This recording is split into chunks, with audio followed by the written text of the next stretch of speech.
ನಾವು ತಿಳ್ಕೋಬೇಕು ಏನು ನ್ಯಾಯ ಇರ್ಬೋದಲ್ವೇ. ಸಾವಿರಾರು ವರ್ಷಗಳ ದಾಸ್ಯ ಅನುಭವಿಸಿದವರಿಗೆ ಗೊತ್ತು. ಕೆಣಕೋದು ಬೇಡ. ಪ್ರತಿ ವರ್ಷ ನಮ್ಮ ಸಂಜೀವರ ಮನೆಯಲ್ಲಿ ಈ ಶ್ರಾವಣ ದೇವರಿಗೆ ಸಪೂಜೆ ಮಾಡಿಸ್ತಾರೆ. ಇದು ಪದ್ಧತಿ, ಅವರಿಗೂ ನಮಗೂ ಒಂದು ಪದ್ಧತಿ. ಗದಿಗ ನಮ್ಮ ಸಂಕೇಶ್ವರ ಒಂದು ವರ್ಷಕ್ಕೊಂದ್ಸತಿ ಕರೆಸ್ತಾರೆ. ಹೋದವರು ಅಲ್ಲಿ ಬಂದಿದ್ದೆ. ರಾಜ್ಯದಲ್ಲಿ ಮಳೆ ಇಲ್ಲ, ಸಂಪೂರ್ಣವಾಗಿ ಮಳೆ ಕಡಿಮೆ ಆಗಿದೆ. ಮನುಷ್ಯ ಎಷ್ಟೋ ತಪ್ಪು ಮಾಡಿದರು ಆ ಭಗವಂತ ಕ್ಷಮಿಸ್ತಾನಂತೆ. ಮನುಷ್ಯ, ಪ್ರಾಣಿ, ಭೂಮಿ ಏನು ಮಾಡಿದ್ರು ಸೃಷ್ಟಿಕರ್ತ ಅವನೇ ಅಲ್ಲದೆ ಅವನು ಕ್ಷಮಿಸ್ತಾನಂತೆ. ಆದರೆ ಮನುಷ್ಯ ಮಾಡಿದ ಕರ್ಮಗಳು ಅವನು ಕ್ಷಮಿಸಲ್ವಂತೆ. ಭಗವಂತ ಕ್ಷಮಿಸಿದರೂ ಮನುಷ್ಯ ತಾನು ಮಾಡಿದ ಕರ್ಮಗಳನ್ನು ಅವೇ ಕ್ಷಮಿಸಲ್ಲ. ಹಾಗಾಗಿ ಮನುಷ್ಯನ ಕರ್ಮಬಾಧೆಗಳು ಹೆಚ್ಚಾದಾಗ ಇವೆಲ್ಲ ಸಾಮೂಹಿಕವಾಗಿ ಅನುಭವಿಸಲೇಬೇಕಾಗ್ತದೆ. ಹಾಗೆ ಮಳೆ, ಬೆಳೆ, ಭೂಕಂಪಗಳು, ಅರ್ಥಕ್ವೇಕ್ಗಳು ಅಥವಾ ನಡೀತಾ ಇರ್ತವೆ. ಏನೂ ಆಗಲ್ಲ, ಬರುತ್ತೆ. ತಮಾಷೆ ಅಂತ ಬರುತ್ತೆ, ಮಳೆ ಏನು ತೊಂದರೆ ಇಲ್ಲ. ಈ ಬಾರಿ ಏನಾದರೂ ಇದೇ ಪರಿಸ್ಥಿತಿ ಮುಂದುವರಿಯುತ್ತೆ? ಇಲ್ಲ, ಚೆನ್ನಾಗಿ ತೊಂದರೆ ಏನಾಗಲ್ಲ. ಬರಗಾಲ ಛಾಯೆ ಇರ್ಬೋದು, ಅನುಕೂಲ ಆಗುತ್ತೆ. ಆ ಥರ ಹೇಳ್ಕೊಂಡು ಮಟ್ಟಕ್ಕೆ ಏನಿಲ್ಲ, ಚೆನ್ನಾಗಾಗುತ್ತೆ. ಮೊನ್ನೆ ವಸತಿ ಹೇಳಿದ್ವಲ್ಲ, ಬೆಳಗಾವಿನಲ್ಲಿ ಶ್ರಾವಣ ಮಧ್ಯಭಾಗದಲ್ಲಿ ಮಳೆ ಬರ್ತಾರೆ. ನೀವು ಉತ್ತರ ಕರ್ನಾಟಕದಲ್ಲಿ ಆಯಿತು, ಎಲ್ಲ ಕಡೆಗೆ ಆಯ್ತಲ್ಲ. ಈಗ ಅಮಾವಾಸ್ಯೆ ನಂತರ ಇಲ್ಲಿ ಬರುತ್ತೆ, ತೊಂದರೆ ಇಲ್ಲ. ಅಮಾವಾಸ್ಯೆ ನಂತರ ಈ ಕಡೆ ಈಗ ರಾಜಕೀಯದಲ್ಲಿ ಬೇರೆ ಬೇರೆ ರೀತಿಯ ಬೆಳವಣಿಗೆಗಳು ನಡೆದವು. ಮೈತ್ರಿಗಳು ಯಾವ್ಯಾವ ಪಕ್ಷಗಳು ಲೋಕಸಭಾ ಚುನಾವಣೆ ಪೂರ್ವದಲ್ಲಿ ರಾಜಕೀಯ ಬಗ್ಗೆ ಅದು ಬಂದಾಗ ಹೇಳೋದಂತ ಈಗೇನಾದ್ರು ಅವಶ್ಯಕತೆ ಇಲ್ಲ. ಇನ್ನೇನು ಬಂದೇ ಬಿಡುತ್ತಾ ಹೇಳೋದು ಇನ್ನೊಂದ್ಸತಿ ಗೊತ್ತಿಲ್ಲ ಅವಾಗ. ಅಲ್ಲ, ಇದೇ ಪರಿಸ್ಥಿತಿ ಕಂಟಿನ್ಯೂ ಆಗುತ್ತೋ ಲೋಕಸಭೆಯಲ್ಲಿ ಏನಾದರೂ ಬದಲಾವಣೆ ಕಾಣಬಹುದು? ಹೇಳ್ತೀನಿ ಆ ಕಾಲಕ್ಕೆ.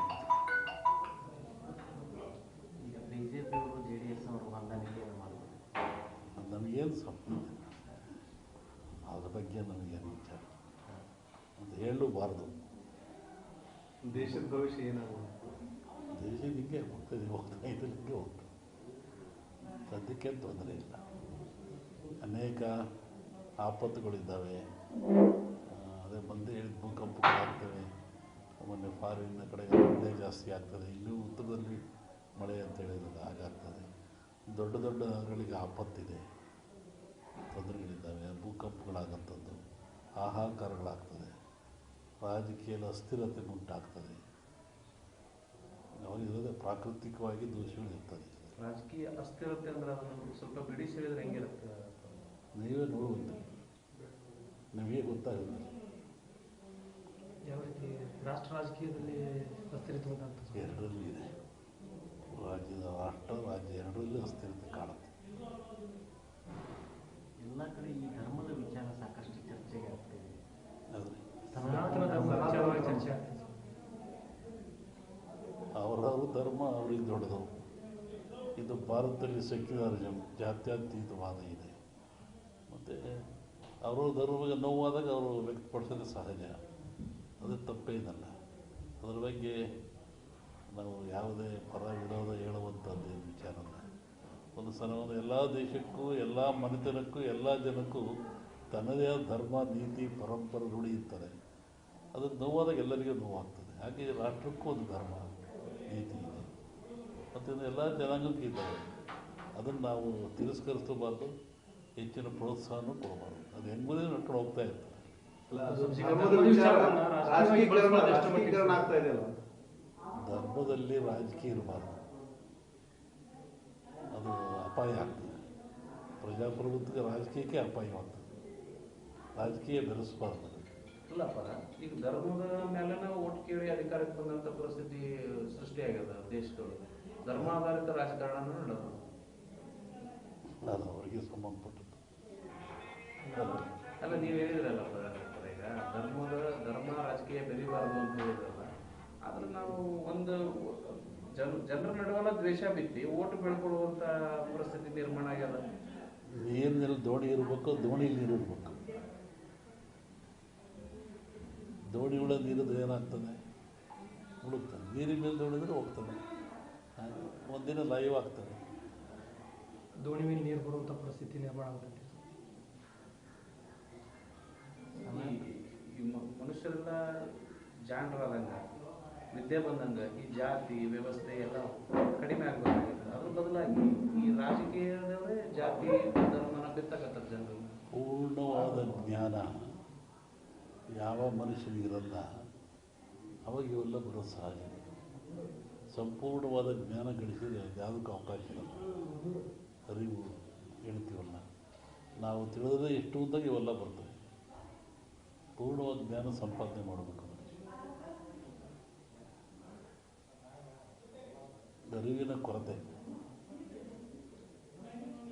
ಈ ಕೆಲವು ರಾಜಕಾರಣಿಗಳು ಈ ಹಿಂದೂ ಧರ್ಮ ಇರ್ಬೋದು, ಸನಾತನ ಧರ್ಮದ ಒಂದು ರೋಗ ಇದ್ದಂಗೆ, ಕುಷ್ಠ ರೋಗ ಇದ್ದಂಗೆ ಅದನ್ನು ನಿವಾರಣೆ ಮಾಡಬೇಕು, ಈ ಥರದ್ದೆಲ್ಲ ಸ್ಟೇಟ್ಮೆಂಟ್ಗಳನ್ನ ಕೊಡ್ತಾರೆ. ಹಿಂದೂ ಧರ್ಮನೇ ಇಲ್ಲ, ಅದಕ್ಕೆ ಅಪ್ಪ ಅಮ್ಮ ಯಾರು, ಅದು ಹೆಂಗೆ ಹುಟ್ಟುತ್ತೆ ಅಂತೇಳಿ ಅವ್ರನ್ನ ಕೇಳಬೇಕು ನೀವು ಅಷ್ಟೇ. ಒಬ್ಬ ಸ್ವಾಮಿ ಇವು ಜಿಜ್ಞಾಸಿರ್ತಕ್ಕಂಥದ್ದು ನಾನು ಹೇಳಿದ್ದಲ್ಲ, ರೂಢಿ ಪದ್ಧತಿ ಸಂಪ್ರದಾಯ ಅಂತ ಇರ್ತದೆ. ಆ ಪ್ರಕಾರ ಆಯಾಯ ಧರ್ಮಗಳು ಆಯಾಯ ಜನಾಂಗ ಆ ದೇಶಗಳು ನಡೀತಾ ಇರ್ತವೆ.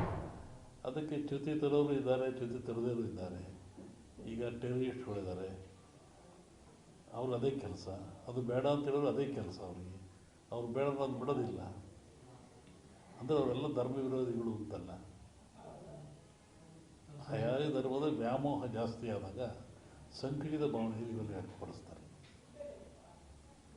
ಈಗ ಸನಾತನ ಧರ್ಮವನ್ನು ಸಾಂಕ್ರಾಮಿಕ ರೋಗಕ್ಕೆ ಕಂಪೇರ್ ಮಾಡ್ತಾರಲ್ಲ, ಈಗ ಎಷ್ಟರ ಮಟ್ಟಿಗೆ ಸರ್? ಅದೇ ಅವ್ರನ್ನೇ ಕೇಳಬೇಕು. ಒಬ್ಬ ಸ್ವಾಮೀಜಿಯಾಗಿ ಈಗ ಭಾರತ ಸನಾತನ ಧರ್ಮವನ್ನು ನಂಬ್ಕೊಂಡು ಬಂದವರು ನಾವೆಲ್ಲ, ಓದ್ದವರು ಹಿಂದೂ ಧರ್ಮ ಅಂತೇಳಿ, ಒಬ್ಬ ಸ್ವಾಮೀಜಿಯಾಗಿ ತಮ್ಮ ನಿಲುವೇನಂತ ಕೇಳ್ತೀವಿ. ಆಯಾಯ ಧರ್ಮ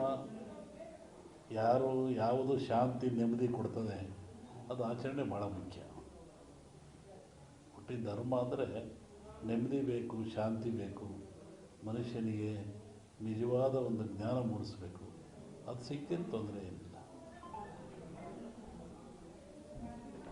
ರಾಷ್ಟ್ರ ರಾಜಕಾರಣದಲ್ಲಿ ಇನ್ನೇನು ಕೆಲವೇ ತಿಂಗಳಲ್ಲಿ ಚುನಾವಣೆ ಬದಲಾವಣೆ ಆಗ್ಬೋದು.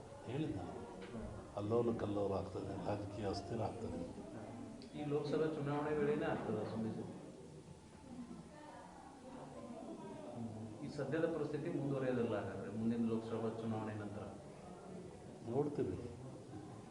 ಹೇಳಿದ ಸತಿ ಹೇಳ್ತೀವಿ ಅದ್ರ ಬಗ್ಗೆ. ಇನ್ನೂ ಕಾಲ ಅವಕಾಶ ಇದೆ. ಡಿಸೆಂಬರ್ ವೇಳೆಗೆ ಚುನಾವಣೆ ಬರ್ತದೆ. ನಾವು ವಾಪಸ್ಸು ಊರಿಗೆ ಹೋಗ್ಬೇಕು. ಚುನಾವಣೆ ಪೂರ್ವದಲ್ಲಿ ಅಸ್ಥಿರತೆ ಯಾವ್ದಾರು ಹೇಳಿ ಅಪಾಯ ತಂದುಕೊಳ್ಳೋಕೆ ಇಷ್ಟಪಡಲ್ಲ ನಾನು. ಒಳ್ಳೇದಾಗಲಿಲ್ಲ. ಈಗ ರಾಜ್ಯದಲ್ಲಿ ಅಸ್ಥಿರತೆ ಉಂಟಾಗ್ತಾ ಇದೆ ಅಂತ ಮುನ್ಸೂಚನೆ ಕಾಣ್ತಿದೆ. ಅವರವ್ರ ಸರ್ಕಾರದ ವಿರುದ್ಧ ಅವರವರೇ ಲೆಟರ್ ಬರೆಯೋದು, ಕಮಿಷನ್ ಜಾಸ್ತಿ ಸಹಜವಾಗಿರೋದು.